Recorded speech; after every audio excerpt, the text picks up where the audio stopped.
One moment life feels calm and the next everything spirals out of control. Your phone won't stop vibrating. Someone yells at you in the street. Work demands more than you can give. And suddenly you feel like you're losing control. Anxiety creeps in, fear, anger. It's like your own mind is turning against you. Tell me, how many times have you felt like it's not the world crushing you but the way you're reacting to it? The Stoics knew this well. They used to say that people are not disturbed by things but by the opinions they have about those things. And that's the key. It's not what happens, it's how your mind interprets it that steals your peace.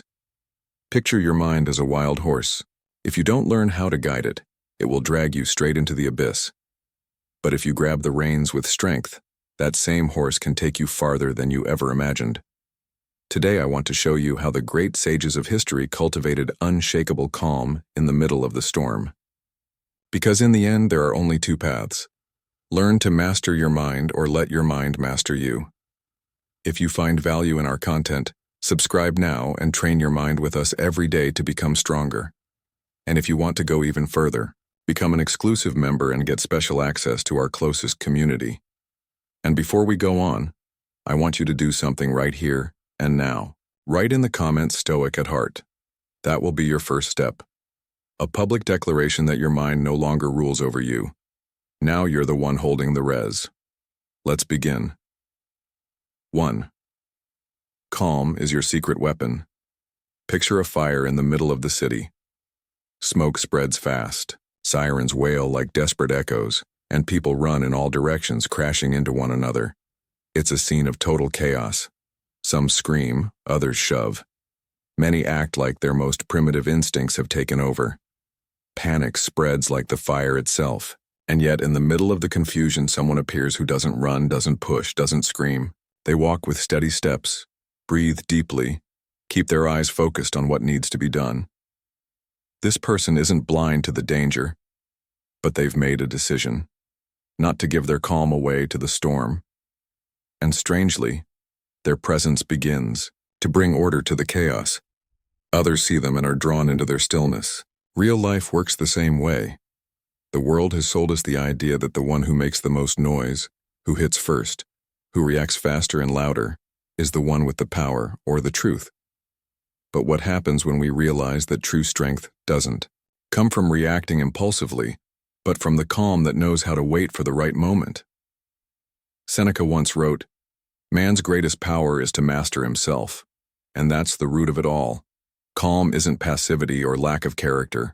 On the contrary, it's mental discipline, inner control. It means you choose what to do and what not to do instead of letting your emotions decide for you. Think of a surgeon in the middle of a complicated operation. The monitor is beeping urgently. An assistant starts to panic. The tension in the room is at its peak. Who's truly leading in that moment? Not the one who shouts, not the one who shows more nerves. It's the one who stays calm. Their voice is low and clear, their hands steady, doing what needs to be done. That calm saves lives. Now take that into your everyday life. Maybe you're not facing an operating room, but you're constantly thrown into situations that test you. A boss pressuring you with impossible deadlines. Your partner arriving full of stress and looking to argue. A driver cutting you off dangerously. In those moments, calm is your best weapon. Because staying calm doesn't mean ignoring what's happening. It means refusing to hand your peace over to the chaos. Marcus Aurelius wrote in his Meditations, "You are the master of your mind. Don't let anything external steal that power from you." He understood it firsthand, ruling an empire in constant war. If he could train his mind to remain steady through all of that, what's stopping us from doing it in everyday life? Now imagine something even more ordinary. You're negotiating a small raise, your boss starts raising their voice, getting defensive. The usual reaction would be to raise your voice too, turn it into a power struggle. But this is where your training kicks in. You breathe, listen without interrupting, and respond with calm. You don't back down. You don't act submissive, but you don't lose control either. That calm not only gives you clarity to argue better, it gives you authority. You sound like someone who knows exactly what they want. Calm is trained like a muscle. Every time you resist the urge to react immediately, you strengthen that control. Every time you choose to breathe before responding, You teach your mind who's in charge. Serenity, even if it seems like something abstract, is built through clear and repeated actions. My friend, in the most intense conversations, sometimes a brief silence says more than a long sentence. If someone tries to provoke you and you don't fall into the trap of reacting, but instead look at them calmly, you completely disarm them. They were expecting an explosion, and instead find your stillness. That throws them off and at the same time earns their respect. The same goes for your voice. You don't need to raise it to be heard. In fact, the one who yells often loses authority because shouting is born from insecurity. On the other hand, someone who speaks slowly and firmly captures everyone's attention. Calm has its own volume and it's far more powerful than you think. Epictetus summed it up clearly. No man is free unless he is master of himself. That inner mastery shows in your gaze, in your posture, in how you respond. Calm isn't a luxury for those meditating in silence far from the world. It's a tool to survive traffic, meetings, and family arguments. And I want you to remember one powerful idea. That person walking calmly through a fire, just like the warrior who moves steadily through a battlefield, isn't weak. They're the strongest of all. Because while everyone else is wasting their energy on useless impulses, they're saving theirs for the right moment. Calm, my friend, is a strategy, a sign of power. And when you make it your ally, you already have the upper hand in any situation. 2. Master your mind or be its slave. You've probably lived through this more than once. You wake up feeling motivated, convinced that today you'll finally follow through on what you planned. But all it takes is one small thing going wrong for everything to fall apart. A poorly written email, an unexpected comment, a look from someone that throws you off and suddenly your head fills with thoughts that won't stop tearing you down. I'm a mess. Nothing ever works out for me. I'm just not cut out for this. It's as if your own mind had turned into your worst enemy, like a wild horse running without direction, dragging you behind it. And the worst part is, if you don't train it, that mind doesn't know the difference between what truly matters and what doesn't. It pulls you just as hard over a small gesture as it would over a real tragedy. Picture this. You're at a work lunch. Everything's going smoothly until someone... Ask yourself, how would the wisest character in history act? Would he get worked up over something so trivial? Or would he respond calmly, showing he's far above that game? And think about this. If you don't master your mind, someone else will. It could be your boss, your partner, a stranger in traffic, or even a random comment on social media. And the worst part, that someone doesn't even have to try. Just press the right button and you explode. But when you train your mind, the opposite happens. You realize that no one has as much power over you as you do. That calm isn't passivity. It's the highest form of freedom. It's the proof that you're no longer a slave to your impulses. Seneca made it clear. The brave man is free. And the kind of bravery he's talking about isn't about shouting louder. It's about mastering what's going on inside you. That freedom is what lets you choose whether to give your energy to what's happening outside or to keep it for what truly matters. So, my friend, the next time you feel like your mind is dragging you like a wild horse, remember that the reins are in your hands. Breathe, observe, change the story. You're not a slave to your thoughts, you're their master. And the moment you act from that truth, you'll realize that nothing external can shake you unless you let it. 3. Your body is the key to calming the storm. You're on the subway. Rush hour has turned the train car into a can of sardines. Someone pushes you without apologizing. The air is heavy. Your phone keeps buzzing in your pocket with notifications you can't stop thinking about. And each station seems to take an eternity to arrive. You feel the stress rising like an inner fire. Your heart pounds. Your jaw tightens. Your shoulders turn to stone. There's no real danger, but your body acts like you're in the middle of a battlefield. That's the big illusion. Sometimes the mind speeds up and drags the body with it. Or sometimes, it's the body that sends the wrong signal and your mind believes you're in danger, and then you're stuck in a loop where everything spirals out of control. The key, my friend, is to break that loop. And the Stoics knew it well. Seneca wrote, "The body must be cared for with discipline, so that the soul is not weakened. He didn't say this because he wanted everyone to be athletes, but because he understood that the body is the anchor of the mind. When you train it, when you move it, you give the soul the stability it needs, not to be swept away. Today, science backs this up. Recent research published in Frontiers in Psychology shows that something as simple as a 15-minute walk outdoors significantly reduces anxiety levels. And the Lancet Psychiatry found that people who exercise regularly are nearly half as likely to suffer from severe stress episodes. We're not talking about magic formulas, just pure biology. When you move the body, your mind settles. What's strange is that we usually do the opposite. When we feel overwhelmed, we freeze. We sit on the couch, trapped in our thoughts like a hamster spinning in its wheel. But the way out isn't thinking more. It's going back to the body. Here's an example. Someone argues with you at work and you feel the anger starting to rise inside. Your mind begins to generate cutting replies, but instead of saying the first thing that comes to mind, you stand up, walk out into the hallway for a moment and start moving. You feel the floor under your feet. You breathe more deeply. Your steps bring clarity back. When you return, the emotion has softened and you can respond with calm. Or imagine you're late for an important meeting and stuck in traffic. You're trapped in your car, horns blaring, impatience building. You can't go out for a run, but you can move. Release the tension in your shoulders. Gently roll your neck.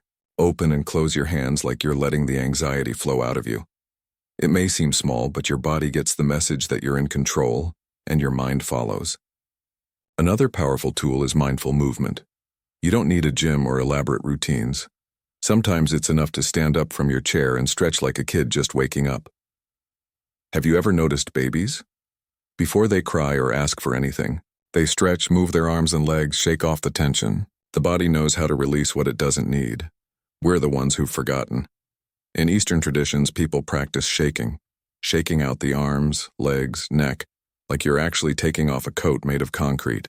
And even if it feels silly at first, when you're done, there's this instant sense of relief, like you've rebooted your nervous system. Marcus Aurelius in his Reflections wrote, "What is in harmony with you is in harmony with the universe, and that balance often begins in the body." When you care for it, when you move it, when you don't ignore it, your mind feels supported. It's like reminding yourself you're not alone in this. You have a body that can help you return to the present. Don't wait until you're on the edge to use it. Make movement a daily ritual. It could be walking without headphones, feeling the breeze on your face, or doing a short stretch routine at the end of the day. These simple actions train you to stay calm when the storm hits, because the mind, when it's trapped, is like a sky full of dark clouds. The body in motion is the wind that begins to clear them. Not all at once, but little by little, it opens pockets of light. So next time you feel like everything's too much, don't freeze. Move. Take a walk. Shake out the tension. Stretch like you're waking from a long sleep. Don't underestimate it. That simple act could be the difference between staying stuck in the storm or finding the calm you so deeply need, or choosing calm as your greatest victory. Have you ever caught yourself sabotaging your own peace?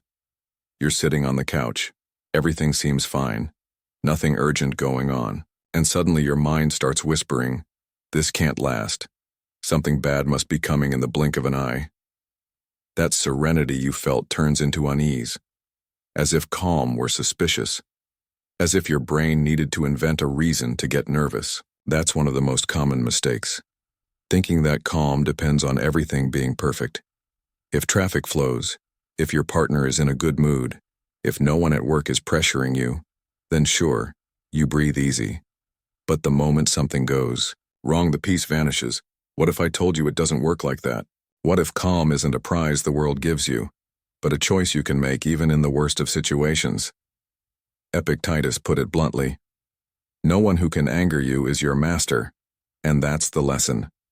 Every time you let someone push your buttons, you're handing over control of your mind. Calm isn't weakness, it's an act of inner sovereignty. Modern psychology calls it emotional regulation. But the Stoics were already practicing it long before.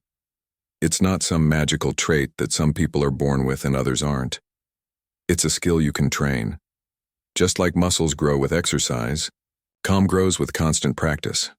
You probably know someone who seems to live on another wavelength. That friend who in a tense meeting just takes a sip of water and answers calmly while everyone else loses it. It seems like nothing gets to them, but in reality, they probably do feel the tension. They've just learned not to react right away. They've understood that calm isn't something that appears by chance. It's a conscious decision. Let me give you a simple example. You're at the airport. Your flight is delayed by 2 hours. The lounge is packed with people complaining. You see long faces, arguments, even someone yelling at the airline staff. You feel the frustration too, of course. But now, you have 2 paths. Join the chorus of complaints or use the time to read, listen to music, or simply observe. The delay is the same, but your experience changes completely depending on the choice you make. Another example, you're in a heated argument with your partner, and just when things are tense, someone says something hurtful.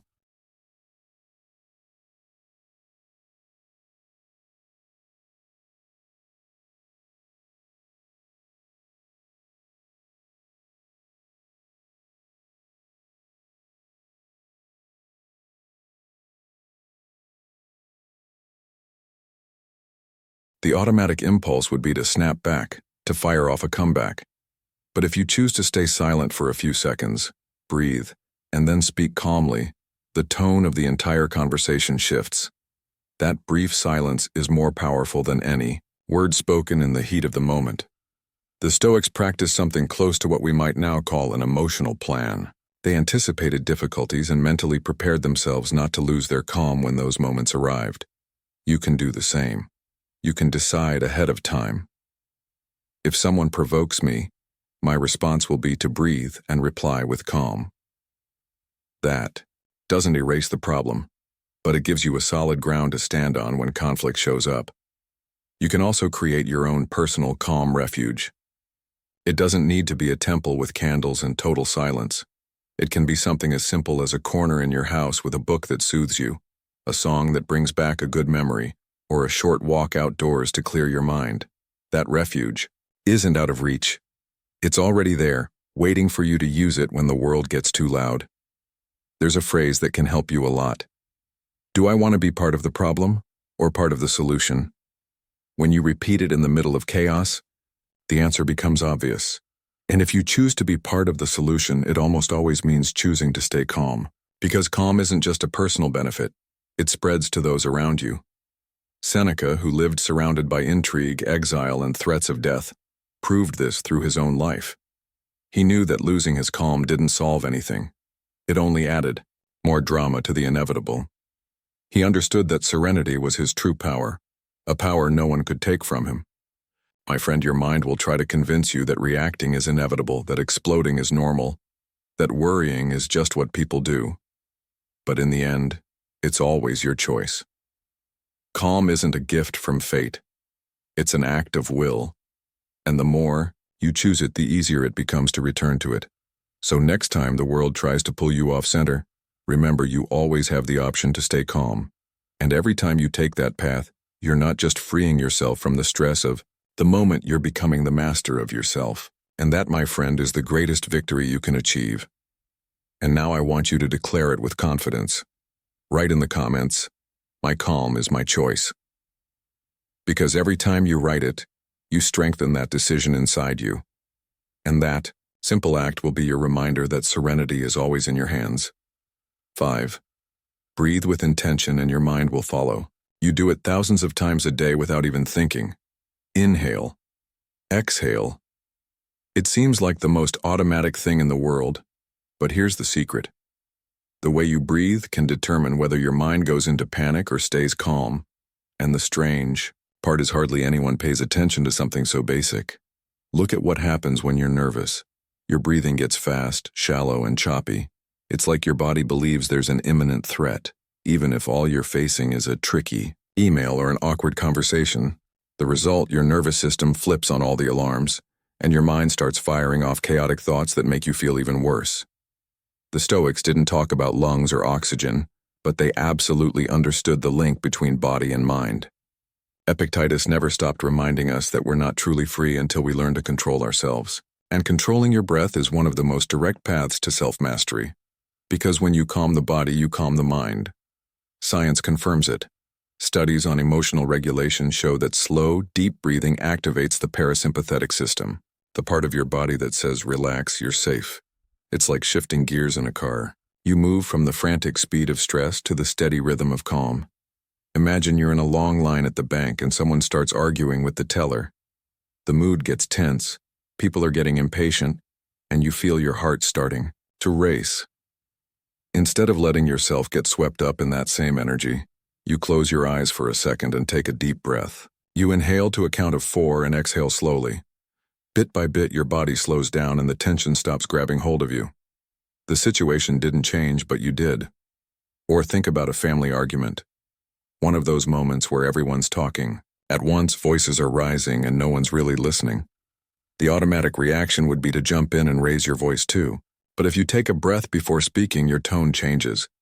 You speak more slowly, your voice steady but calm. And surprisingly, others around you begin to lower their tone too. Your breathing becomes an anchor, not just for your own mind, but for theirs. You don't need to overcomplicate it. There are simple techniques you can use anywhere. One well-known method is box breathing. Inhale for 4 seconds, hold for 4, exhale for 4, and hold again for 4. This steady rhythm gives your body stability and your mind clarity. It's like drawing an invisible square inside yourself, with each side being a breath that brings you back to the present. Another effective method is the sigh breath.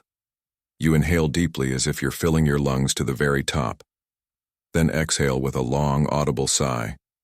That gesture instantly releases tension. Do it 3 times in a row and you'll feel your body let go. What matters isn't memorizing techniques, it's understanding the principle. Your breath is the most accessible tool you have for training calm. You don't need money or extra time or a special place. You just need to decide to use it. Marcus Aurelius, who knew the pressure of ruling an empire, wrote, "When you can't change the external, change your internal attitude." And breathing with intention is one of the most effective shortcuts to do exactly that. Because you can't control traffic, your boss's personality, or what other people say, but you can control your inhale and your exhale. And that changes everything else. Think of it this way. Your breath is like the rudder of a ship in a storm. You can't stop the wind or the waves, but if you grab the rudder and steer it firmly, you keep the ship from sinking. The mind is that ship and your breath is the rudder that's always in your hands. Try it right now. Stop for a minute. Close your eyes and breathe slowly. Inhale to a count of 4. Pause and then exhale even slower. Do it a few times. Do you feel how your mind quiets down? How your body softens?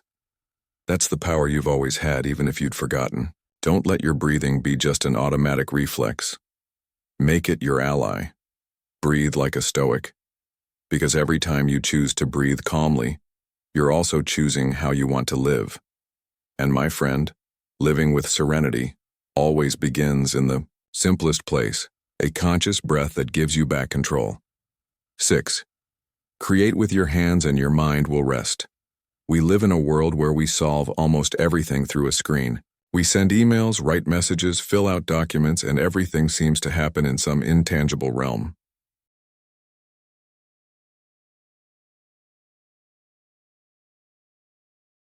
It's right here in the present. And that, my friend, is a balm for anxiety. Let me share my story. Years ago, I worked surrounded by numbers, reports, and screens. I'd come home with my head about to explode. Until one day, I started spending 20 minutes caring for my plants, repotting, watering, wiping the leaves. Nothing complicated, but those minutes became my refuge. I felt that when I touched the soil, my mind slowed down, disconnected from the noise. And the best part was when I finished. Not only were the plants more alive, I felt more alive too, more connected to myself. During World War II, many soldiers used their free time for manual tasks, carving wood, fixing tools, even embroidering. In the midst of constant fear, those activities became a lifeline for their mental health. It wasn't just a way to pass time, it was how they regained a sense of control in an environment where everything felt unstable. Later studies confirmed that those who did those tasks showed fewer symptoms of anxiety. The same applies to us. What if instead of ending the day collapsed? In front of the TV, you spent a little time cooking without checking your phone, chopping vegetables, smelling the spices, hearing the sizzle of oil. Your attention focuses on something tangible, and without even noticing, your mind rests. Marcus Aurelius, who lived through military campaigns and political chaos, wrote, "The perfection of character is this, to live each day as if it were your last, without agitation, without apathy, without pretension." And one of the ways to live like that is to keep your mind from drifting into abstract worries and to bring it back to the present through what you do with your hands. You don't need artistic talent or DIY skills. The value is in the act, not the result. Scribble on a piece of paper, even if it's messy. Shape clay like you did when you were a kid. Write a letter by hand, even if it's just to yourself. What might seem like a game has a real effect. It lowers the mental noise and brings you back to the now. And if you want to try something simple, think about folding laundry. Yes, it sounds trivial, but when you do it with attention, feeling the textures, arranging things piece by piece, you're creating a space of calm. Same with washing dishes, sanding a piece of wood, or brewing coffee by hand. Small actions that restore greatness to your mind. Because in the end, the problem isn't that life has too many pressures. It's that we spend too much time stuck in thought loops with no exit. Your hands are the key to opening that door and letting your mind breathe. So, next time you feel the mental chaos creeping in, don't run to another distraction on a screen. Do something physical even if it seems insignificant. Use your hands, create, fix, paint, cook, write, and you'll rediscover something you may have forgotten. That calm isn't always found by thinking harder, but by returning to life through your fingertips. And 7. Don't hand your power over to anger. Imagine you're playing a game of chess. You're ahead. You've been thinking through every move calmly, and suddenly your opponent smirks, makes a move, and tries to provoke you with a smug smile. They haven't won anything yet, but you feel your blood boiling. Instead of sticking to your strategy, you rush your move, trying to crush them immediately. The result? You lose your focus, fall right into their trap, and give away the game. You didn't lose because of a lack of intelligence, but because anger took the wheel. That's how it works in life. 1 second, you're in control of yourself, and the next rage hijacks your decisions. And when you come back to yourself, you've already said hurtful things, made choices you didn't mean, or acted in ways that leave a mark. The worst part isn't the explosion. It's the aftermath, the regret, the sense that you let yourself down. The Stoics knew this well. Seneca wrote, "Anger is an acid that does more harm to the vessel in which it is stored than to anything on which it is poured." That line holds an uncomfortable truth.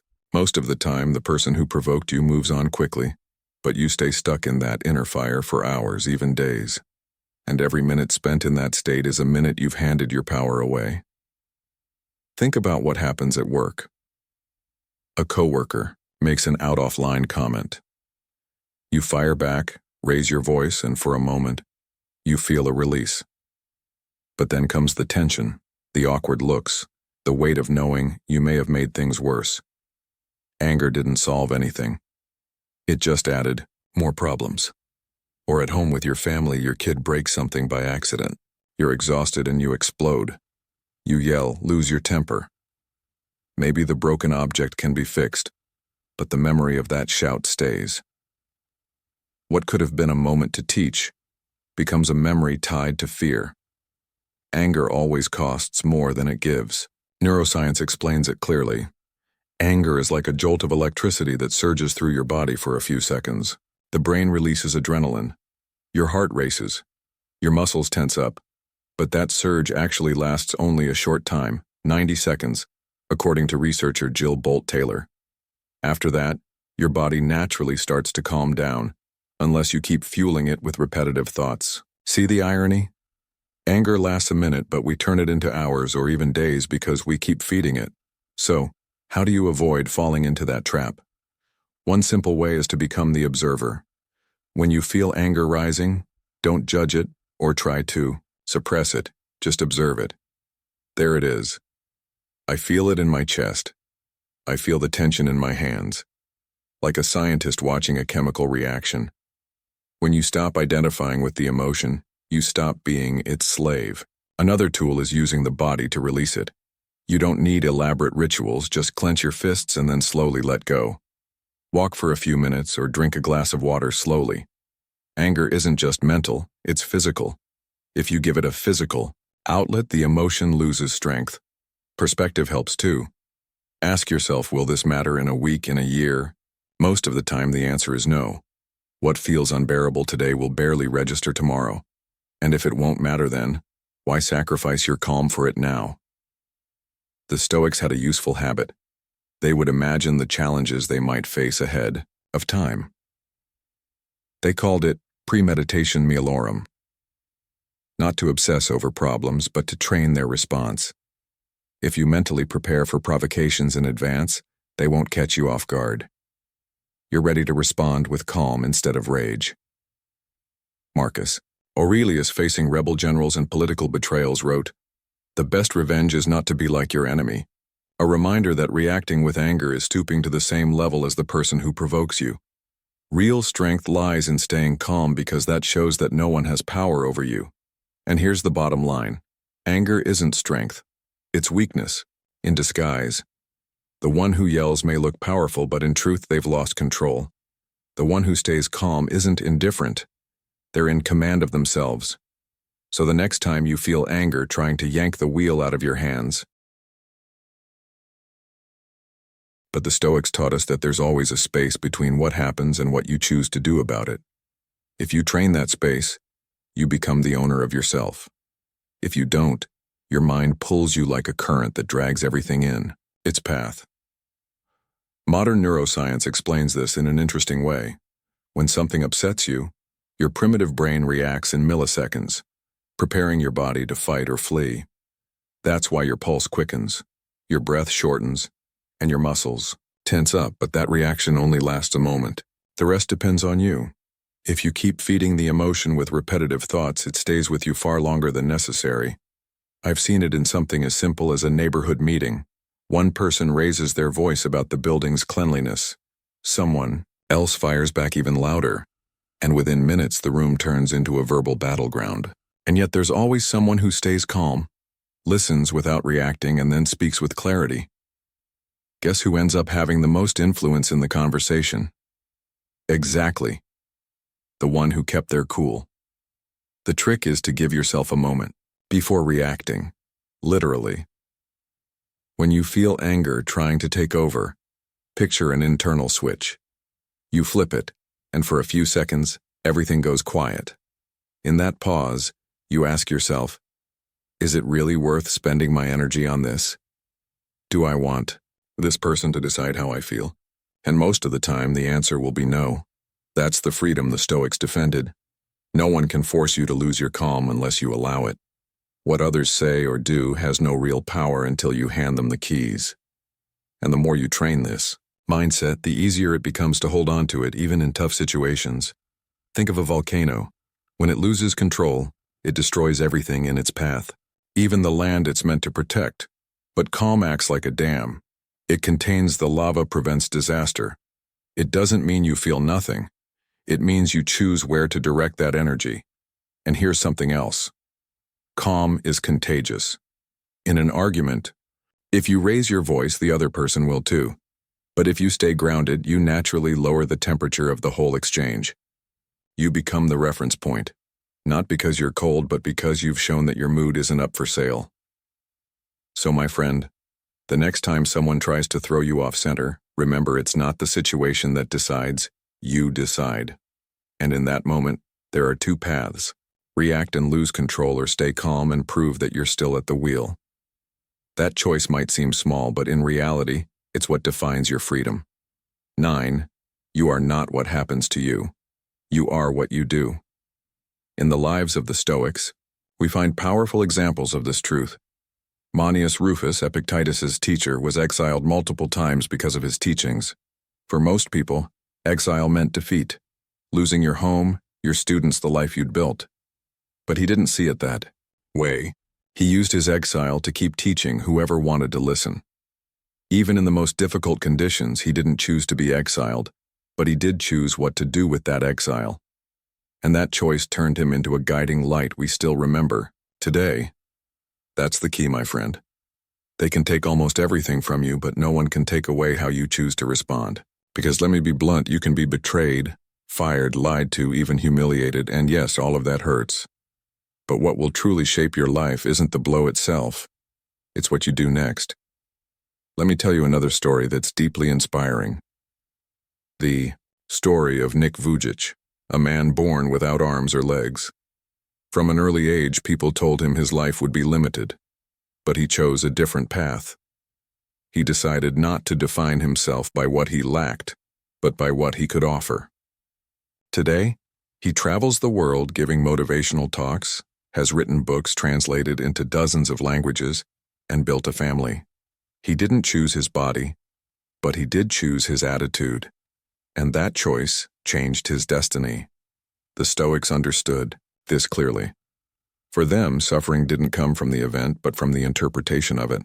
Seneca said it like this: difficulties strengthen the mind just as labor does the body. Every challenge, no matter how painful or unfair, can become the training ground you need to grow. Look at your own life. Maybe someone you loved let you down. Maybe you lost a job you poured years of effort into. Maybe you went through a failure that still weighs on you. It's natural to feel the pain, but that's not the end of the story. Because what defines you isn't the fall, it's how you choose to get back up. Picture this. You trusted a business partner with a project and they betrayed you, ran off with the money and left you in debt. You've got two options. One, stay stuck in anger, repeating how unfair it was, telling the story to anyone who will listen. Two, acknowledge the hit, learn the lesson, and use it to start again with more wisdom. One path will bury you, the other will transform you. And to make that shift, you need to train your mind. Because without discipline, pain becomes an excuse. But with discipline, pain becomes fuel. A practical way to begin, right, yes, really. Grab a pen and paper when something hurts and list 3. You are not the betrayal you suffered. You are not the loss you went through. You are not the mistake you made. You are what you choose to do with it. You are the action you take after the storm. And here lies the greatest Stoic teaching. Freedom begins in the mind. When you choose your response, you take your power back. That's the difference between living as a slave to your circumstances or as the owner of your fate. So my friend, ask yourself now, what story will you write with what you have today? Because every day you choose action over complaint, you're building a new chapter. And every time you choose calm over rage, you're strengthening the roots of your character. In the end, you are not what happens to you. You are what you do with what happens to you. And when you train your mind to remember that, you'll realize that nothing, absolutely nothing, has the power to define you without your permission. 10. When life plays dirty, play better. Life isn't fair. And I don't say that as a pessimistic phrase, but as a simple fact. You can give your best and still watch someone less prepared get the credit. You can work for years with integrity and still be pushed aside by politics or favoritism. You can expect life to reward your effort and discover the reward goes to someone else. If your peace depends on the idea that the world will be fair, you're setting yourself up for frustration. But if you train your mind to stay steady even when everything feels unfair, that's when you truly start to win. The Stoics knew injustice all too well. They didn't speak from theory, they spoke from experience. Seneca, for example, was exiled to Corsica for a supposed affair he likely never committed. Overnight, he went from being an advisor at court to living in isolation far from Rome, his work, and his family. Imagine the pain of that shift, the public shame, the distance from loved ones, the emptiness of being cast out by a political decision. And yet, what did Seneca do during that exile? He wrote letters to comfort his mother. He didn't talk about his own suffering. He focused on how she should stay strong. He reminded her that what happens to us isn't in our control, but how we face it is. That even in the worst injustice, there is still a space of inner freedom that no one can take from you. That's the greatness of Stoicism. Seneca had every right to be bitter, to hate those who condemned him, to fight his fate, but he chose the opposite, to turn his pain into teaching. He understood that life could take away Rome, honors, the presence of his family, but it couldn't take away how he chose to respond. That lesson is still essential for us today. Because what do we usually do when we feel mistreated? Most often we complain. We replay what happened over and over. We compare ourselves to those who came out on top. We get lost in anger. But none of that changes anything. The only thing it changes is that we lose our peace. Picture someone who loses a promotion to favoritism. If they keep repeating in their head, "It's not fair, it's not fair," every day at the office becomes a nightmare.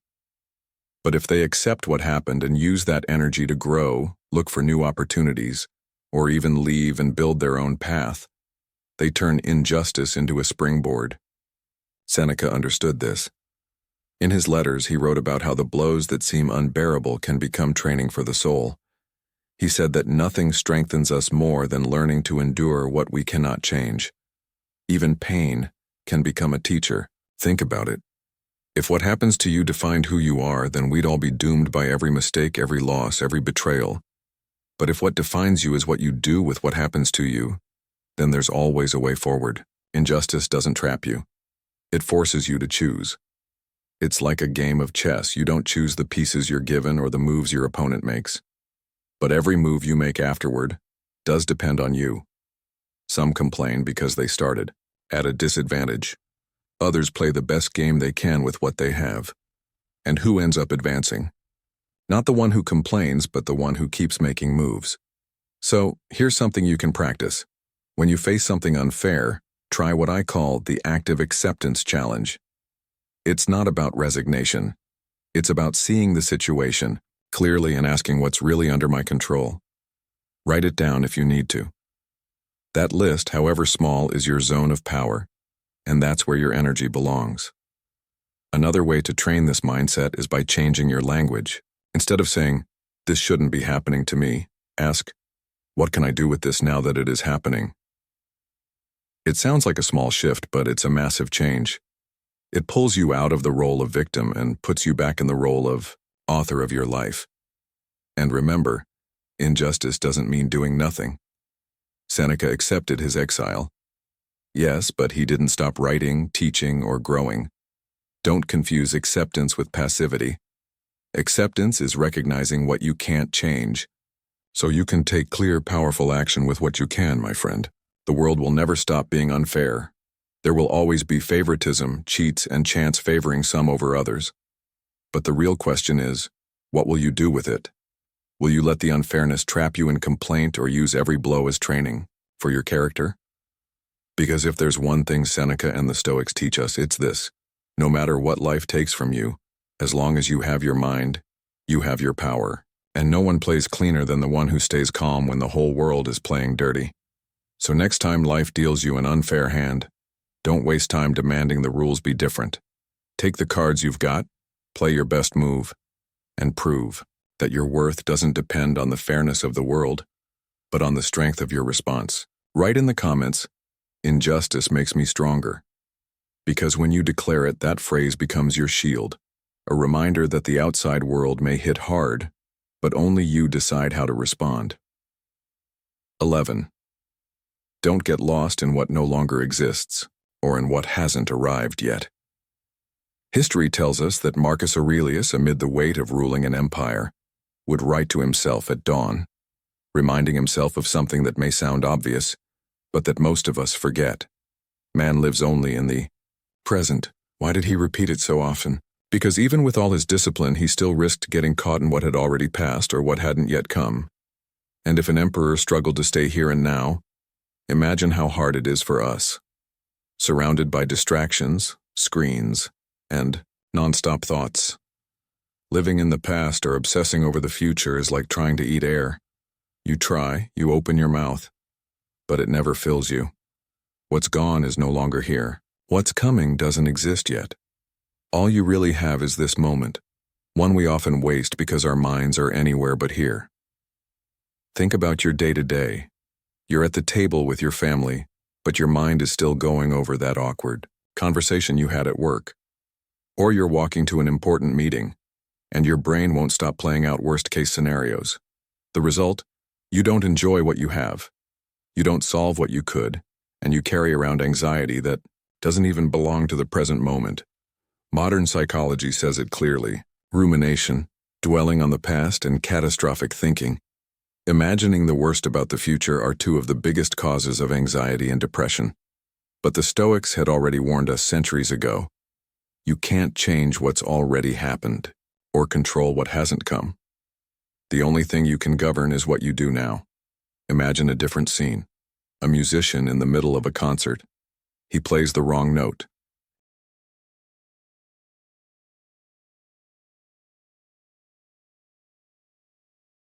He has two choices.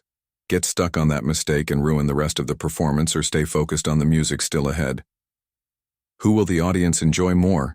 Who will grow from the experience? The one who chose to stay in the present. You and I do the same thing every day. We trip over a mistake and decide whether to stay stuck in it or keep playing our melody. The problem is we often don't even notice when our mind has drifted. We just feel the anxiety or sadness without knowing where it's coming from. That's why we need concrete reminders. The Stoics used short phrases, maxims they repeated to bring their minds back. You can do something similar. Use an object as an anchor, a bracelet, a coin in your pocket, anything you can touch to remind yourself, I'm here. This is what matters now. Another useful practice is what I call the minute of truth. Set aside 60 seconds to be fully present with what's right in front of you. No phone, no distractions. Just listen to the sounds, feel your breath. Notice the texture of whatever you're touching. It's a quick reset, like wiping fog off a window so you can see clearly again. And when you feel the past or future chasing you, ask yourself just one question. What can I do right now? Not yesterday, not tomorrow, now. If there's something to do, do it. If not, let it go. It may sound simple, but it's radically freeing. The Stoics weren't cold or detached. They were practical. Marcus Aurelius couldn't undo his general's past mistakes, but he could decide what orders to give that day. Seneca couldn't erase his exile, but he could write letters that still guide us today. Epictetus couldn't change the fact that he was a slave, but he could train his mind so he wouldn't be one in spirit. They understood, it's not the storm around you that matters. It's how you choose to sail through it in the present. And look, modern, life isn't that different. Maybe we're not ruling empires or facing exile, but we are juggling emails, bills, family tension, and fear of what's coming. The training is the same. Let go of what you can't control and return to the only place where you can take action, the now. My friend, don't let your mind drag you around like a kite lost in memories and predictions. Let go of the rope tied to the past. Stop forecasting every shadow in the future. Stand on the solid ground of the present, because only here can you decide, act, and find calm. And remember, your life doesn't exist in the what if I had or the what if someday. Your life is here in every breath, in every action you choose now. And the more you train your mind to stay in this moment, the freer you'll become from the anxiety and sadness that feed on what you can't control. And now, my friend, comes the final point. Maybe the most uncomfortable and also the most liberating, because what I'm about to tell you might hurt at first, but if you understand it, it could change the way you face every hardship in life. Stay with me. What comes next is the key to keeping your mind steady, even in the darkest days. 12. Calm is your greatest victory. Let me paint a scene that captures better than anything else what it means to win without needing to overpower. They say that Epictetus, once freed from slavery, taught at a small school. Many of his students respected him deeply, but there was always someone trying to provoke him with mocking questions, hoping to make him lose his patience. One afternoon, a student kept interrupting him, questioning everything in a sarcastic tone. The others waited for the philosopher to snap back to shut him down harshly. What did Epictetus do? He listened in silence, looked at him calmly, and answered every objection one by one without ever raising his voice. When he finished, the student hadn't accomplished his goal. Instead, He looked ridiculous in front of everyone. Epictetus had won, not with shouting, but with calm. That is true power, staying composed when everyone expects you to explode, because anyone can react. But only a few know how to master themselves. And here comes the uncomfortable truth. You can't control everything that happens around you. People will provoke you, disappoint you, test you in unfair ways, but you can control how you respond. And that response is what makes the difference between feeling like a victim or feeling unstoppable. Calm is not passivity. It's not sitting back and doing nothing. It's acting with clarity, with intention, with strategy. It's like the archer who waits for the precise moment to release the arrow. He doesn't give in to impatience because he knows precision matters more than speed. Think about your daily life. You're at work and your boss criticizes you in front of everyone. The natural impulse is to respond with anger or make a rushed excuse. But if you choose to stay calm, to listen, to reply with poise, the perception shifts completely. Instead of seeming weak, you appear in control. The one who yells loses authority. The one who stays calm multiplies it, or at home. Arguing with your partner or your children can quickly turn into a battlefield if you let anger speak for you. But if you decide to hold back, to speak in a calm tone, even when you feel the storm brewing inside, the whole conversation shifts. And not only do you resolve the issue, but you also set an example of emotional strength. The Stoics said it over and over. The real victory is over yourself. Seneca once said, "No one is more miserable than the one who never faced adversity because he never had the chance to prove himself." And in every one of those challenges, calm is your best tool. Modern psychology confirms it.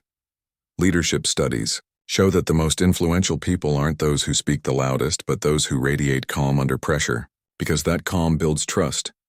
In moments of crisis, everyone looks to the one who keeps a cool head. But how do you train that calm? Wanting it isn't enough. You have to practice it every day in the little things. When you're stuck in traffic, instead of losing it, breathe and remember your anger won't make the cars disappear. When a plan gets delayed, don't spiral. Use the time to reflect, observe, or simply rest. Every moment is practice. One more repetition that strengthens the muscle of serenity. Calm is like a lighthouse in the middle of a storm. The lighthouse doesn't stop the waves, doesn't control the wind, but it stands firm, lighting the way for those who need it. You can be that lighthouse first for yourself, and then for those around you. My friend, never forget this.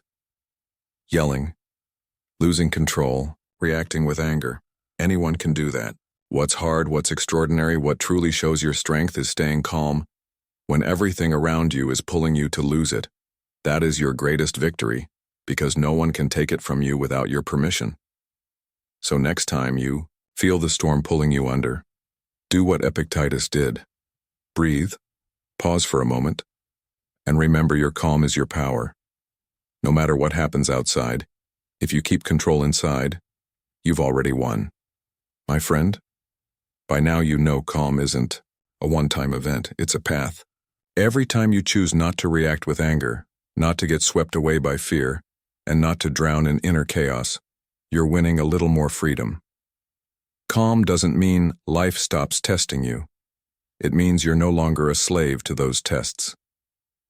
If you've made it this far, I want you to declare it in the comments. Write, "I choose to live in calm." That way, I'll know who the warriors with a stoic soul are, the ones who made it to the end. Don't forget to subscribe, turn on notifications, and give this video a like so you don't miss what's coming next. And I invite you to check out the playlist on your screen. It's full of ideas, stories, and insights designed to help you face life with more wisdom and confidence. Click now and let's keep moving forward together. Until our next talk, take care and keep embracing your inner stoic.